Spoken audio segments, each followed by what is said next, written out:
Hello बच्चों, कैसे हैं? मस्त बिल्कुल। आपको देखो, एक पार्ट बताया गया था हम भगवान हैं, ठीक है ना। भगवान होने के बाद आपको परमाणु बनाया था, यानी भगवान किससे बनते हैं? परमाणु से बनते हैं, ठीक है ना। और परमाणु के गुण क्या होते हैं, इसके बारे में डिस्कस करेंगे। हमारे गुण क्या होते हैं? हम कण और तरंग दोनों की तरह व्यवहार करते हैं। कण की तरह कैसे व्यवहार करते हैं, तरंग की तरह कैसे व्यवहार करते हैं। उसी पर आपके डिब्रागली ने, हाइजेनबर्ग ने, श्रोडिंगर ने एक एक सिद्धांत बनाया, ठीक है ना। जैसे डिब्रागली का सिद्धांत क्या था, जिसे द्वैत इलेक्ट्रॉन का द्वैतीय सिद्धांत कहते हैं, है ना। ये आइंस्टीन के सिद्धांत पर आधारित उन्होंने लिया था। उन्होंने बताया था कि परमाणु के कण, परमाणु के कोई कण, परमाणु के कोई पार्टिकल ये कैसे के व्यवहार करते हैं? कण और तरंग दोनों की तरह व्यवहार करते हैं। हम लोग कैसे व्यवहार करते हैं? कण और तरंग की तरह। मारते हैं तो कौन सा व्यवहार हो गया? घायल हो जाते हो ना, वो कौन सा व्यवहार है? कण की तरह। अगर गाली देते हैं तो गाली से घायल होते हो ना, वो कौन सा भेद है? वो तरंग का भेदन है, आपके हृदय को भेद देता है। यानी कि वो भी एक प्रकार से क्या होता है, यानी वो तरंग की तरह व्यवहार किया। और जब हाथ से मारा तो किस तरह व्यवहार किया? कण की तरह व्यवहार किया। तो परमाणु के जो भी कण होते हैं वे दो रूपों में व्यवहार करते हैं, एक कण की तरह और दूसरा क्या होता है? तरंग की तरह। इसी को इलेक्ट्रॉन का द्वैतीय सिद्धांत भी कहते हैं। इलेक्ट्रॉन का द्वैतीय सिद्धांत क्या होता है? इलेक्ट्रॉन कण और तरंग दोनों की तरह व्यवहार करता है, इसी को क्या कहते हैं? द्वैतीय सिद्धांत। मेरे अंदर भी है, हम तरंग की तरह व्यवहार करते हैं। अभी आप देखो, ऐसे हाथ के ऊपर ऐसे करिए, आपसे आप आभास हो जाएगा बिना टच किए कि कोई ऊपर से क्या है जा रहा, हवा जा रहा है, कुछ जा रहा है, आभास हो जाता है। आप सोते रहिए, आप सोते रहिए, सोने पर कोई आपके बगल आकर खड़ा हो जाता है, आपको आभास हो जाता है कि कोई आ गया है। आपके घर में कोई जानवर, आप सो रहे हैं, आपको मालूम होता है मेरे घर में कोई जानवर है, सांप है। क्यों ऐसा क्या होता है? आपने तो देखा नहीं। उसमें से वेव निकलती, तरंगे निकलती, जो आपके तरंग को क्या टच करती हैं, और दोनों एक दूसरे के क्या होते हैं? सुपरम्पोज होने लगते हैं, अध्यारोपित होने लगते हैं, जिसके कारण हमें क्या आभास हो जाता है कि कोई बंदा आ गया है ना। तो अर्थात वो कण की तरह भी व्यवहार किया। और अगर वह पट से आपको मार दे तो तुरंत चौंक जाओगे, क्यों? वो कण की तरह व्यवहार किया। लेकिन जब वो खड़ा हो गया, आराम से गया, लेकिन बैठा हुआ, फिर भी आपको आभास हो रहा है कि कोई बंदा है, यानी तरंग की तरह व्यवहार करता है। हमारी आंखों से भी क्या होता है? वेव निकलती है। क्या निकलती है? वेव निकलती है ना। उसमें से तमाम किरण निकलती हैं। लोग कहते हैं कि भैया नजर टोना लग गया। नजराने वाला बंदा थोड़ी जान पाता है कि मैंने नजर दे दिया, लेकिन हाँ, उसके आंखों से कोई वेव निकलती हैं जो आपके लिए क्या होती है? नुकसानदायक हो जाती है। यानी तरंग की तरह व्यवहार किया नहीं किया। तो हम ही भी जो है कण और तरंग दोनों की तरह व्यवहार करते हैं। तो हम एक प्रकार से क्या है?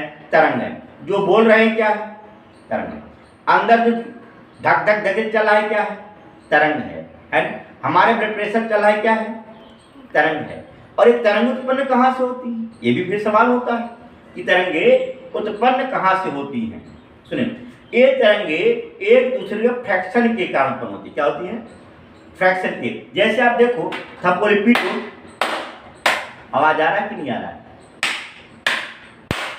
यानी फ्रैक्शन हुआ, यानी कि यहाँ पर जो टक्कर हुआ, टक्कर से जो यांत्रिक ऊर्जा है एक किसमें कन्वर्ट हो गया? तरंग एनर्जी में कन्वर्ट हुआ कि नहीं हुआ? यानी ऊर्जा ट्रांसफर हो जाता है। यानी एक अवस्था से दूसरे अवस्था में क्या होता है? परिवर्तन होता है। इसी सब को लेकर के डी ब्रागली ने इलेक्ट्रॉन की द्वैतीय सिद्धांत का निर्माण किया। आपको मालूम हुआ हम क्या हैं? हम क्या हैं? तरंग हैं। क्या है? हम कण और तरंग दोनों की तरह व्यवहार करते हैं। किसी को मारते हैं तो घायल हो जाता है, किसी को गरियाते हैं वो भी घायल हो जाता है, मार कर बैठता है। काहे मार कर बैठता है? यानी कि मैंने कण की तरह नहीं व्यवहार किया, मैंने कैसे व्यवहार किया, तरंगों से वार किया। किससे किया, तरंगों से वार किया, और तरंगों से वार करने पर आदमी क्या हो गया, घायल हो गया, और घायल होने के बाद क्या कर लेता, मार कर लेता। कहते नहीं कि भाई गाली दे दिया कोई, आप भेद उठे नहीं ना, लेकिन फिर भी क्यों मार कर लेते हो भाई, उसका मेन कारण होता है अध्यारोपण हो जाता है। क्या होता है, अध्यारोपण। इसी कण पर आपके आइंस्टीन साहब ने परमाणु के जो कण थे उन पर, जैसे इलेक्ट्रॉन प्रोटॉन न्यूट्रॉन है, इनका अध्ययन किया और विवर्तन और आपका व्यतिकरण, इन दोनों के बारे में ज्ञान किया। यानी ये विवर्तन और व्यतिकरण दोनों दर्शाते हैं। विवर्तन मतलब क्या होता है, विव माने बिल, वर्तन में निकल जाना, यानी किसी भी पतले चीज से निकल करके बाहर होकर के क्या कर फैल जाता है, ये घटना क्या होता है, विवर्तन। यानी विवर्तन, विव माने बिल, वर्तन है पतले छिद्र से निकले और सीधे क्या हो जाए, फैल जाए, इस घटना को हम लोग क्या कहते हैं, विवर्तन कहते हैं। आपको मालूम है विवर्तन के बारे में, विवर्तन क्या होता है। इसी तरीके से ये तरंगों का पूर्णतः व्यवहार करता है, विवर्तन करता है, इसके बाद आपका व्यतिकरण करता है, अध्यारोपण करता है। ये सारे के सारे घटनाएं आपको क्या होती हैं, दिखाई देती हैं। बात समझ आ गया एकदम। अब आइए इस पर देखें कि द्वैती की प्रकृति क्या है। इस सिद्धांत में कण तरंग द्वैती प्रकृति का अध्ययन किया जाता है। इसका सबसे पहले जो विचार लाया था आइंस्टीन ने लाया था। उन्होंने देखा कि प्रकाश पुंज जो होता है विवर्तन तथा व्यक्तीकरण प्रदर्शित करते हैं, और प्रकाश वैद्युत प्रभाव की व्याख्या प्रकाश पुंज के कण प्रकृति से की जाती है। बात क्लियर। अब इसी को लेते हुए आपके डी ब्रागली साहब आए। डी ब्रागली ने बताया किसी भी परमाणु के कण है ना, क्या बोला, किसी परमाणु के कण, जैसे क्या बोला मैंने, परमाणु के कण जैसे इलेक्ट्रॉन, प्रोटॉन और न्यूट्रॉन, कण तथा तरंग दोनों की तरह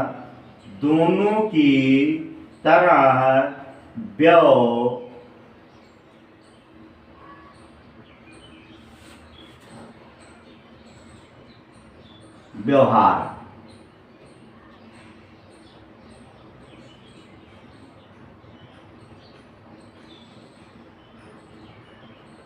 दोनों की तरह व्यवहार करते हैं। आया, इसी को इलेक्ट्रॉन का द्वैती सिद्धांत भी कहते हैं। आया, यदि कण का द्रव्यमान, यदि क्या है, कण का द्रव्यमान स्मॉल m, वेग स्मॉल v, तो उसका तरंग दैर्घ्य लैम्डा बराबर h/mv होता है। इसी को डी ब्रागली समीकरण कहते हैं। अब इसमें देखेंगे इसकी उत्पत्ति कैसे हुई, इसकी उत्पत्ति कैसे हुई। देखिए यहां माना गया, माना कण का द्रव्यमान स्मॉल m और इसका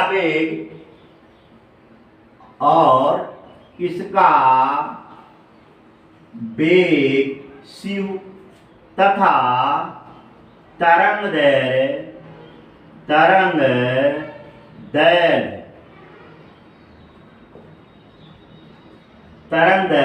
लैम्डा हो, तो लैम्डा बराबर आपको मालूम है, सुनिए बेटा, E बराबर h/पान लैम्डा होता है। उस अवस्था में पहले ऊर्जा निकालें तो इसकी ऊर्जा बराबर इसकी ऊर्जा E बराबर h c upon lambda. E बराबर एच सी अपान लेमडा जो आइंस्टीन समीकरण होता है। ठीक है, आया। देखो ये बल्कि यहां से हम कहेंगे E बराबर एच सी अपान लेमडा से जो है ये प्लांक का है। क्या है? प्लांक के नियम से। क्या है? प्लांक के नियम से। ठीक है ना। आइंस्टीन के नियम से क्या था भाई? आइंस्टीन के नियम से E बराबर mc स्क्वायर होता है। ये समीकरण फर्स्ट है, समीकरण क्या सेकंड हो जाता है। और फर्स्ट इक्वल टू सेकंड कर देते हैं। यानी किसी भी कण में ये दो तरंग और कण दोनों होता है। हमारे शरीर में क्या है? तरंग भी है और द्रव्यमान भी है। तो कण तरंग दोनों की तरह हम व्यवहार करेंगे। इस अवस्था में आप देखेंगे क्या करेंगे? mc स्क्वायर बराबर h c upon lambda. Equation first तथा सेकेंड से सी आपको मालूम लेमडा बराबर एच बाई एम सी क्या है? संवेग है। या लेमडा बराबर या आप लिखते हो या लेमडा बराबर एच बाई पी। यही आपका क्या होता है? डी ब्रागली समीकरण होता है। कन्फर्म। अब एक चीज यहां से ध्यान देना लेमडा प्रोपोर्शनल बाई एम है ना। आपको मालूम है लेमडा प्रोपोर्शनल 1/m है। आकार बड़ा होगा, द्रव्यमान अधिक होगा, तरंगदैर्घ्य कम होगा, है ना। काफी पर्सनालिटी डेवलप होगा, कम ही लोगे, दुबले पतले रहोगे, ऐसे ऐसे करते चलोगे। पर्सनालिटी डेवलप ऐसे ऐसे करोगे चलोगे। अगर वही दुबले पतले हो ऐसे ऐसे ऐसे चलोगे, नहीं चलो, कांपते चलोगे। क्यों?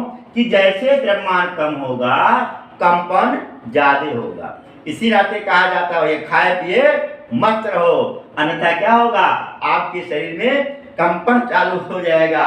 तो याद रखेंगे अगर यम ज्यादा होगा तरंगदैर्घ्य कम होगा, यम कम होगा तरंगदैर्घ्य ज्यादा होगा। बात कंफर्म क्लियर हुआ? इस चीज को ध्यान देंगे, है ना। इसी देखिए यही गुण है जो बड़े कण हैं गेंद इत्यादि के लिए, है ना। उनका तरंगदैर्घ्य हम ज्ञात नहीं करते। हमारे लिए तरंगदैर्घ्य ज्ञात नहीं कर पाए। क्यों? हम कैसे हैं? पर्सनालिटी डेवलप है ज्यादा। हाँ, अगर यही आप लगातार मेहनत करते रहते हैं, द्रव्यमान कम होता रहता है, तो कहते हैं भैया पूरा शरीर में कंपन हो रहा है। काहे कंपन हो रहा है? यानी वेट आपका क्या हो रहा है? घट रहा है। तरंग आपके क्या हो रहे हैं? बढ़ रहे हैं। इस नाते से खाए पिए और क्या रहो? आप मस्त रहो। इस चीज को थोड़ा सा ध्यान देंगे। यही आपका क्या होता है? डी ब्रागली समीकरण होता है। बात कन्फर्म क्लियर हुआ? यम का मान कम होगा, लेमडा का मान अधिक होगा। यम का मान अधिक होगा, लेमडा का मान कम होगा। हाँ ठीक, इस चीज को ध्यान दिए रखेंगे। अब थोड़ा सा आप इसके महत्व जानेंगे, डी ब्रागली सिद्धांत के सत्यापन करेंगे। देखिए एक चीज उन्होंने बताया भाई, क्या बताया? कि किसी परमाणु के जो कण होते हैं जैसे रिटार्ड प्रोटॉन न्यूट्रॉन, एक कणिका और तरंग दोनों की तरह व्यवहार करते हैं। इसको कैसे प्रूव करेंगे? देखो कैथोड किरण अपने मार्ग में रखे हल्के पहियों को क्या कर देते हैं? घुमा देते हैं। इससे सिद्ध होता है कि ये रिटार्ड का कोई न कोई क्या है? द्रव्यमान है। दूसरा देखेंगे इसमें इलेक्ट्रॉन पुंज जो होते हैं ये आपके विवर्तन यानी किसी भी प्रकार से आप लोग देखे होंगे कि गर्मी के समय में या ठंडी के समय में जनरली, है ना, ठंडी और गर्मी के समय में आप एक चीज ध्यान दिए होंगे कि जब किसी भी पतले छिद्र से प्रकाश आता है ना, तो दो घटनाएं दिखाई देती हैं। ठीक, प्रकाश किरण पुंज से आता है तो आप देखेंगे तमाम जिगजाग दिशा टेढ़े मेढ़े गति करते दिखाई देते हैं मौका से, है ना। मौके से अगर देखो ठंड के आवश्य ठंडी के समय में बैठ के जंगले से देखो तो मान लो प्रकाश आ रहा है, उसमें छोटे छोटे छोटे कण दिखाई दे रहे हैं, है ना। उसी को बाद में हम लोग क्या करें, ब्राउनिंग गति कर देते हैं, ठीक है। और उसमें छोटे छोटे कण चमकते हुए दिखाई देते हैं, है ना। वो क्या होता है, टिंडल प्रभाव होता है। यानी कि पतले और ऐसे कैसे शंक्वाकार की तरीके से क्या होता है, फैल जाता है, शंक्वाकार तरीके से वो आपके फैल जाता है, ठीक। तो आपको बताया जाए इसमें क्या होता है, विवर्तन भी दिखाई देता है और आपका अपवर्तन भी दिखाई दे, सारी घटनाएं प्रकाश के इसमें दिखाई देती हैं। कंफर्म आप देखोगे इसी पर, सुनिए बेटा। तो ये आपके उसके लिए क्या होता है, सत्यापन होता है। सुनिए अगला है डी ब्रागली सिद्धांत के महत्व, यानी कि use of de Broglie theorem, use of de Broglie theorem. De Broglie theorem का महत्व क्या है, इसके बारे में थोड़ा सा ध्यान दिया रखिए।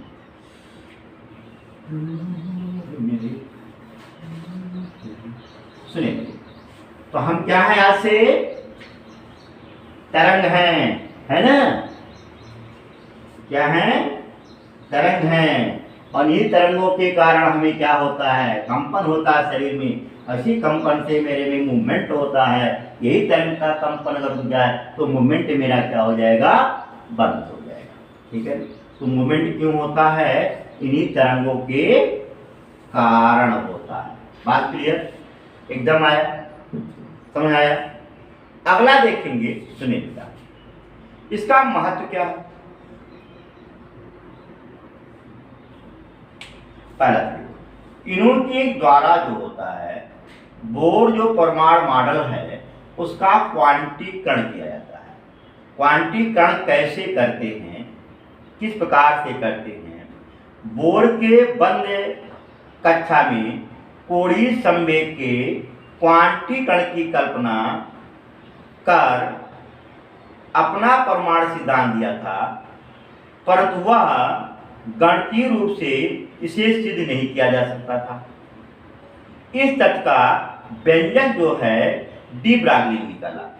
डी ब्रागली समीकरण आपको मालूम है क्या होता है, डी ब्रागली समीकरण लैम्डा बराबर एच बाई एम सी लिखोगे या लैम्डा बराबर एच बाई एम बी लिख सकते हो। सी प्रकाश का वेग है, अगर बी लिखते हो तो कण का वेग माना जाएगा, ठीक है ना। बात में आया। अब एक चीज देखेंगे, किसी भी जैसे ये बंद वृत्तीय कक्षा है, इलेक्ट्रॉन ऐसे ऐसे ऐसे ऐसे क्या करते हैं, गतिशील रहते हैं। ये तरंगों की ऐसे ऐसे कंपन करते चलते रहते हैं। हम लोग चलते सीधा चलेंगे नहीं ना, देखो भारी कण है ना, भारी कण आभास नहीं होता है, हल्के कण ऐसे ऐसे ऐसे चलोगे, नहीं चलोगे। इन पैर बिना हटाए उठाए, बिना किसी तरह लचक ना हो शरीर में, और जब ऐसे चलो, चल पाओगे, नहीं चल पाओगे। लेकिन जैसे चले देखो देखो, कंपन हुआ कि नहीं हुआ, लचक हुआ कि नहीं हुआ। अरे कोई जो दुबले पतले ऐसे मार देते, ऐसे मार देते, लेकिन हम क्या करते हैं, यहाँ पर इस तरीके से प्रशांति ज्यादा है तो हमको आभास नहीं होता है, फिर भी हम लोग इसी रूप में क्या करते हैं, जब भी किसी पथ पर चलते हैं तो वहां पर हल्का हल्का हल्का हल्का हल्का हल्का हल्का हल्का ऐसे चलते आया, यानी मूवमेंट करते रहते हैं कि कंपन करती हुई चलती है, ठीक है। तो गतिशील इलेक्ट्रॉन तरंग दैर्घ्य, अब याद रखिएगा, किसी भी बंद कक्षा की परिधि का मान उससे गतिशील इलेक्ट्रॉन तरंग दैर्घ्य का पूर्ण गुणज होता है। अर्थात यहाँ पर मैंने बताया गतिशील इलेक्ट्रॉन का तरंग दैर्घ्य पूर्ण गुणज होता है। कि परिधि क्या होता है भाई, परिधि बराबर आपको मालूम है 2 पाई आर होता है, 2 पाई आर होता है। इसमें पूरा एक चक्कर करने में जो तय की दूरी से तरंग दैर्घ्य कहते हैं। यानी तरंग दैर्घ्य क्या होता है, देखो ऐसे यहाँ से तरंग एक पूरा हो गया, यहाँ से लेकर के यहाँ तक क्या है, तरंग दैर्घ्य हो लेता है। ये चीज आपको मालूम है, तरंग दैर्घ्य यानी गर्त से गर्त की दूरी, श्रृंग से श्रृंग के बीच की दूरी क्या कहलाती है, तरंग दैर्घ्य कहलाती है। आप यहाँ पर एक चीज ध्यान देंगे, एक चक्कर पूरा ले लेंगे, उस अवस्था में 2 पाई आर बराबर क्या करेंगे, एन लैम्डा, 2 पाई आर बराबर एन लैम्डा। आपको मालूम है लेमडा बराबर हम वैल्यू पुट कर दें, लेमडा बराबर हम क्या करते हैं, वैल्यू पुट कर दें, बाई एम भी कर दें, 2 पाई आर बराबर एन इंटू एच बाई क्या लिखोगे, एम भी कर दोगे। या आप देखोगे, या देखो क्रॉस मल्टीप्लाई करो, 2 पाई आर एम वी बराबर एन एच हो जाएगा, या एम वी आर बराबर एन एच अपान 2 पाई। यही तो बोर ने बताया था, यही तो बोर ने प्रूफ किया था। हाँ?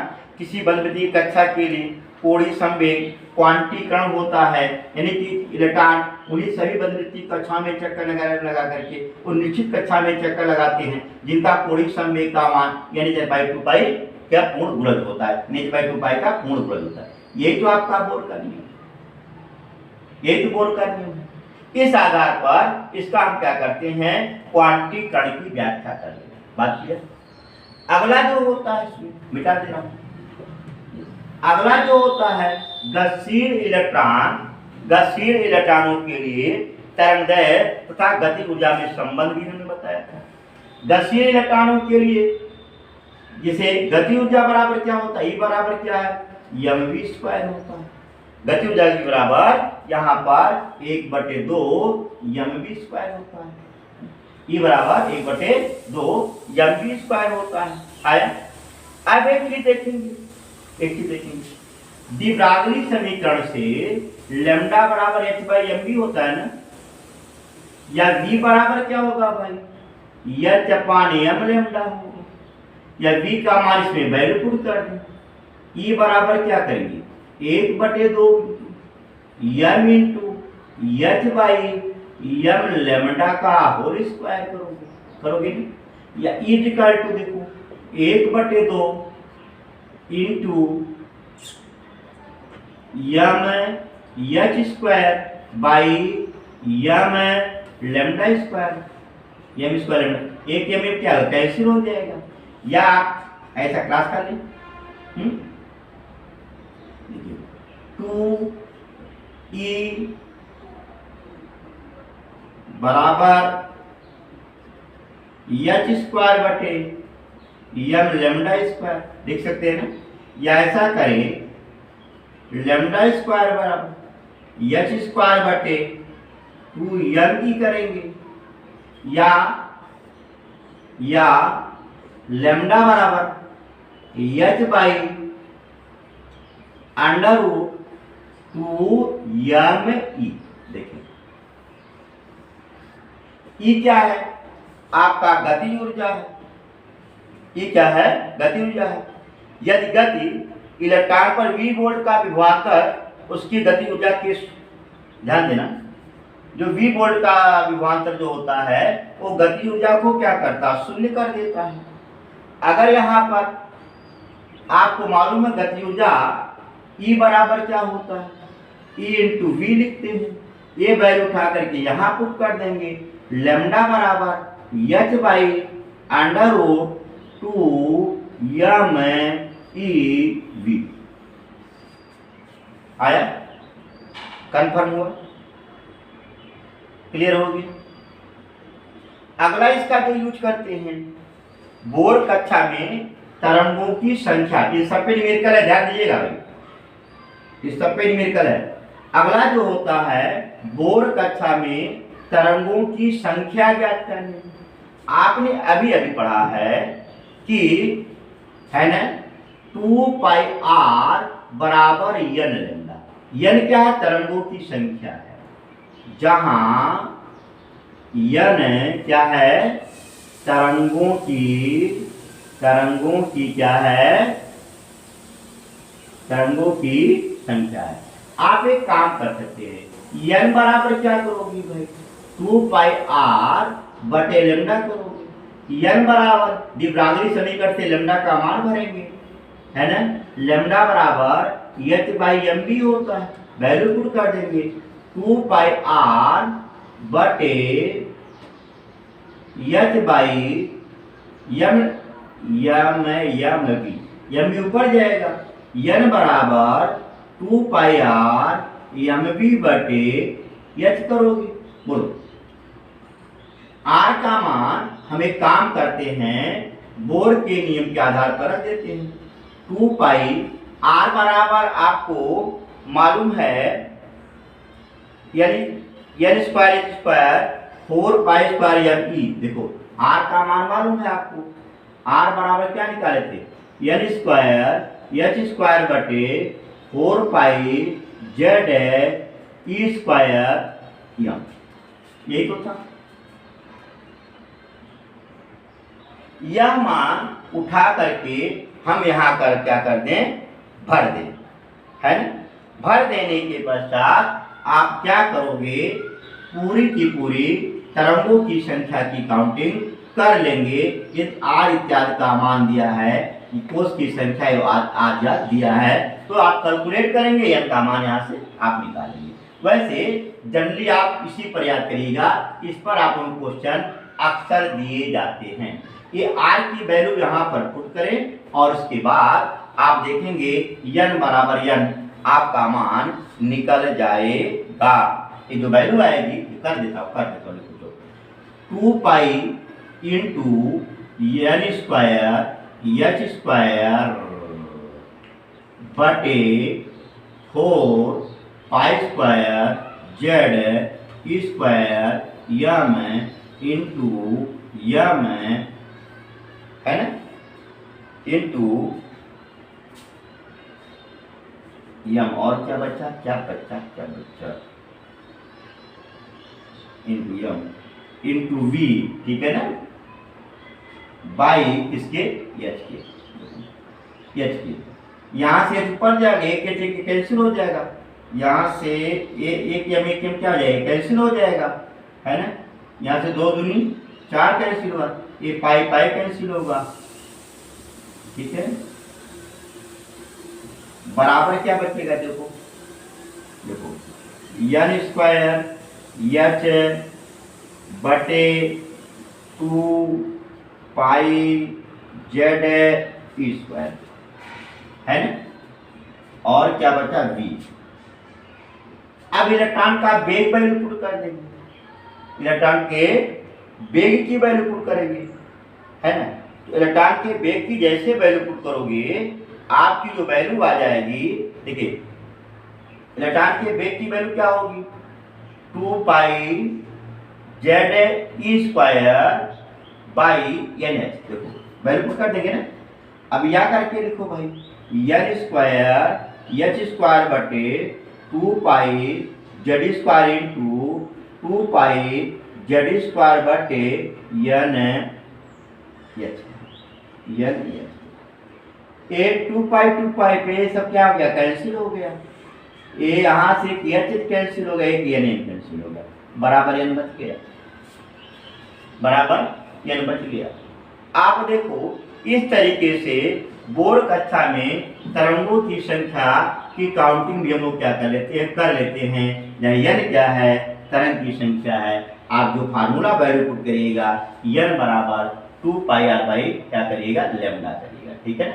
इसी पर आप लोगों से क्वेश्चन पूछे जाते हैं। जरा देखिए कुछ क्वेश्चनों पर आप चलें और बढ़िया क्वेश्चन करें, मजा आएगा। देखिए क्योंकि हम क्या हैं, हम तरंग हैं, हम क्या है, तरंग हैं। देखिए जरा सुनिए बेटा, जैसे कभी कभी क्वेश्चन नहीं दिया है, छोटे छोटे क्वेश्चन चलूंगा। यदि कहा देता है, यदि आपका एक प्रोटॉन इलेक्ट्रॉन न्यूट्रॉन और CO2 अणु का वेग, क्या बोला, यदि एक प्रोटॉन इलेक्ट्रॉन न्यूट्रॉन और CO2 का आपका दिया है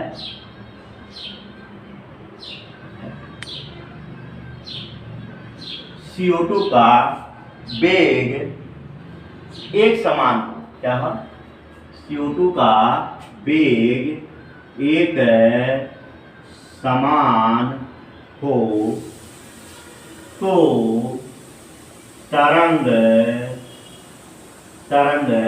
दैर्घ्य का क्रम क्या होगा, है ना। तो कुल तरंगदैर्घ्य का क्रम लिखिए। अब एक चीज देखो भाई, आपसे मैंने बताया था लैम्डा प्रोपोर्शनल 1/m, जिसका m ज्यादा होगा तरंगदैर्घ्य कम होगा। वेग अगर समान है तो जिसका द्रव्यमान ज्यादा होगा तरंगदैर्घ्य कम होगा। सबसे द्रव्यमान कम किसका? इलेक्ट्रॉन का होता है।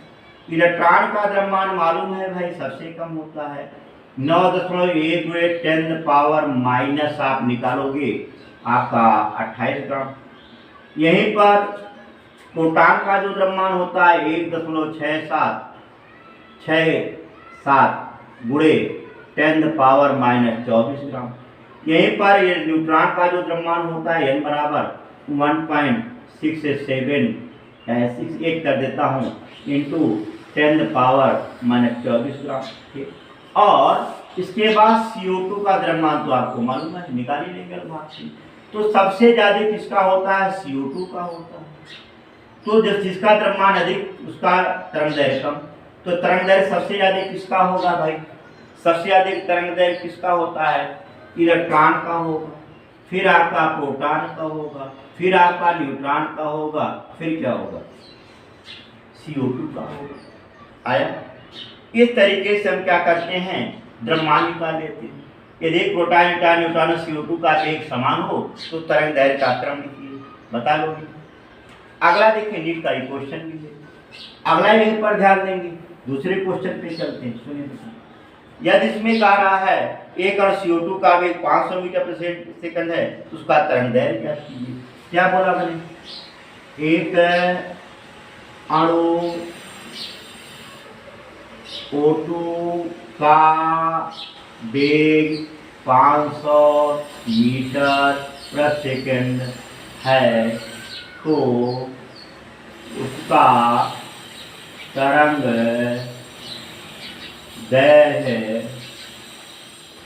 ज्ञात करो। अब देखोगे भाई इसमें क्या दिया है। अब पहले काम करते हैं। 1 मोल O2 का द्रव्यमान निकालिए। कैसे निकालोगे? अणुभार बटे n लिखेंगे। n में अवगाद्रो संख्या, अणुभार बटे क्या निकालेंगे? n निकालेंगे। n अणुभार आपका मालूम है कितना होता है? 32। अवगाद्रो संख्या 6.02 इंटू 10⁻20। एकदम आगे क्लियर हुआ। अब इसी पर आप लोग देखेंगे, ये कैलकुलेट करते हैं,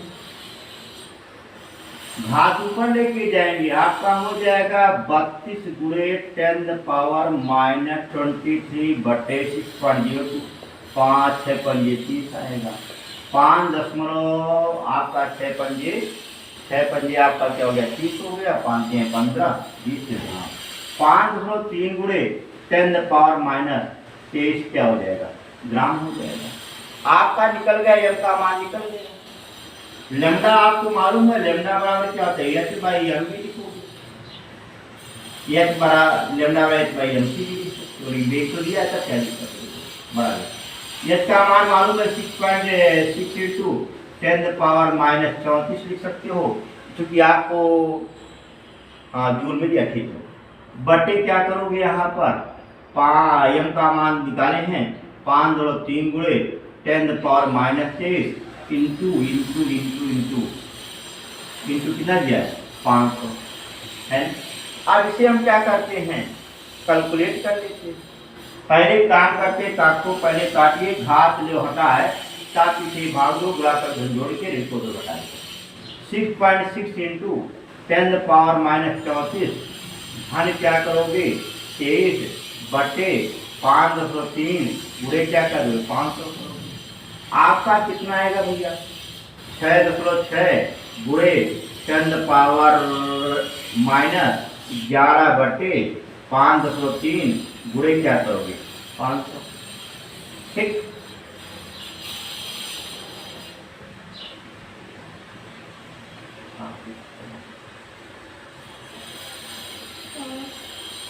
कैलकुलेशन जो है आया।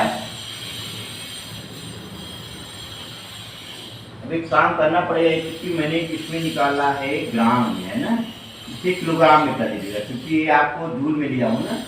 हाँ, ये चूँकि जूल में है, इसको किलोग्राम में करने के लिए 10⁻³ 23 26 करिएगा।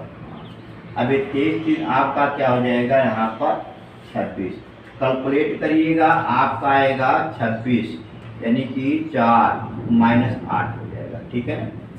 अब इसे और हल करेंगे, या लैम्डा बराबर देखिए 6.6 गुणे 10⁻⁻8 बटे 5.3 गुणे 5 गुणे 10⁻, लिख सकते हैं ना, ऊपर जाएगा 10 हो जाएगा। 6.6 गुणे 10⁻⁻10 बटे 5 × 15 और 5 × 25, 25 एक 26, 5 × 15, 5 × 15 के 5 हाथ लागे 5 × 25 एक 26, 5 हो गया। यहाँ पे इसको ऐसा कर देंगे 66 गुणे 10⁻11 करके 26.5 कर लें। अब भाग दें, 2 दूनी 4, 2 तिहाई 6, यानी आपका आएगा 2, 26 दूनी 52, 26 दूनी 52, 52 एक 53, 2 दशमलव, है ना, 2.5 गुणे 10⁻⁻11 एक इसमें है मीटर आया। इस तरीके से हम क्या करेंगे, इसका आंसर निकाल लेंगे। अब इसी पर एक क्वेश्चन और थोड़ा सा ध्यान देंगे, आया।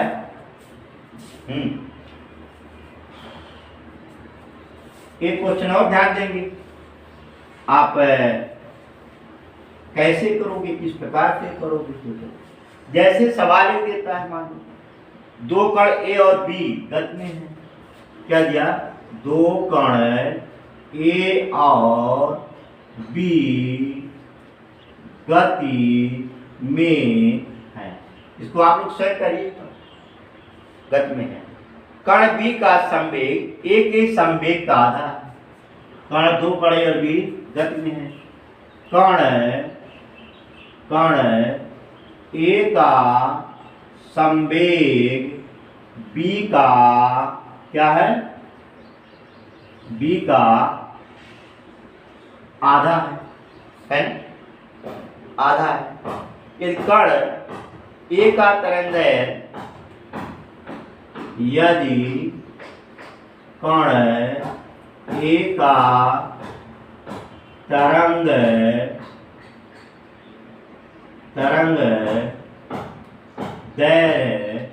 लैम्डा बराबर आपका जो दिया हो 5 गुणे 10⁻5 गुणे 10⁻⁻10 मीटर है, तो बी का तरंग, बी का क्या कहते हैं, तरंग दैर्घ्य ज्ञात करें। इसे आप लोग स्वयं लगाइएगा, ठीक है ना, इसे स्वयं लगाने की कोशिश करिएगा, मजा आएगा, लगाने की कोशिश करें, कर लेंगे